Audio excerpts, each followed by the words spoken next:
Ewan ko ba dito kay Monton. Guys, imbis na one game na lang, I mean one star na lang, magmimitikat glory na ako. Pero tignan mo naman dito guys, so palong-palo pa yung binigay na kalaban. Guys, isang star na lang guys, isang panalo na lang to ha. Pero tignan mo naman, mukhang matatalo pa or malulostik na naman. Grabe ka na talaga, Daddy Monton, ano to. Diba guys, ako lang ba guys, kapag one star na lang, tapos nalulostik pa, matatalo pa minsan 5 beses ka doon. Tignan mo naman dito guys, so early pa lang ha, 1 minuto pa lang, pero balagbag yung kalaban. And hirap na hirap talaga ako dito, and na-try ko mag-farm, pero yung dirot, inaagaw din yung jungle ko. Eh, wala, buntik pa nga ako dito. Ang kulit ni Kadita guys, ayun no, ML na ML. Pero dito tinatry kong kumonte sa turtle, malay mo, matsambahan.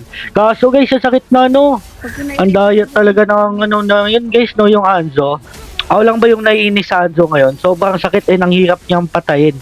And dito, tinry ko si Kadita na buhay pa yun. Ang swerte talaga ng Kadita. Kanina pa to eh. Yung ano, konti na lang yung buhay niya. Pumalag na ako dun. Kaso wala pa din guys.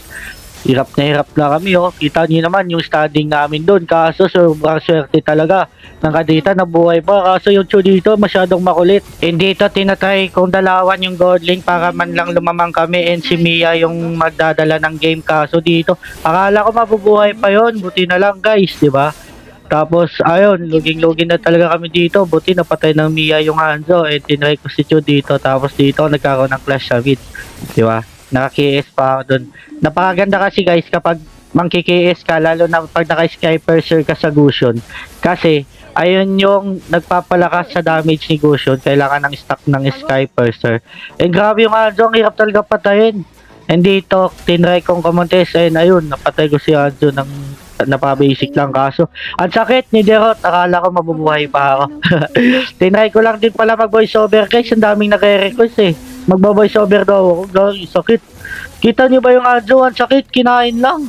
And dito pinasok ko yung tatlo, patay si Killua pero buhay pala. And ayun, uwi na sana ako dito. And si Derot, tinatry ko siyang microhin pero ako yung na-micro niya dito. Tingnan nyo guys, may Petri pala sabay ulti. Ayun, bagsak. Buti napatay ko yung Melissa doon, di ko alam. Tinamaan natin na second skill ko, tapos bumalik pa yung second skill ko na isa. And dito guys, unti-unti na kaming nakakabawi. And inaabangan ko dito guys, may magpa-farm dyan. Hello, si Melissa.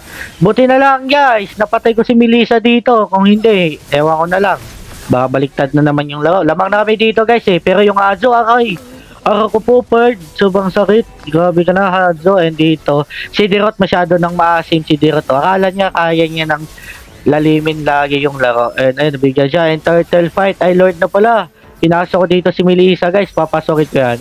Padis, Bakilo, ayan. And dito yung Hanzo, tinatry akong i-voice ng Hanzo. Buti na lang, siya yung napatay.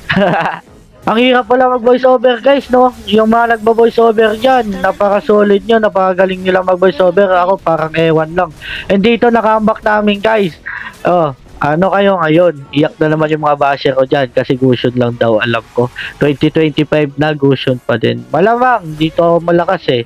And ayan guys, welcome to the mythical glory. Ewan ko, feeling ko last na panalo ko na to eh. Tapos malo-lost streak na naman. Daddy Monton ha, naamoy ko na yung lost streak after neto.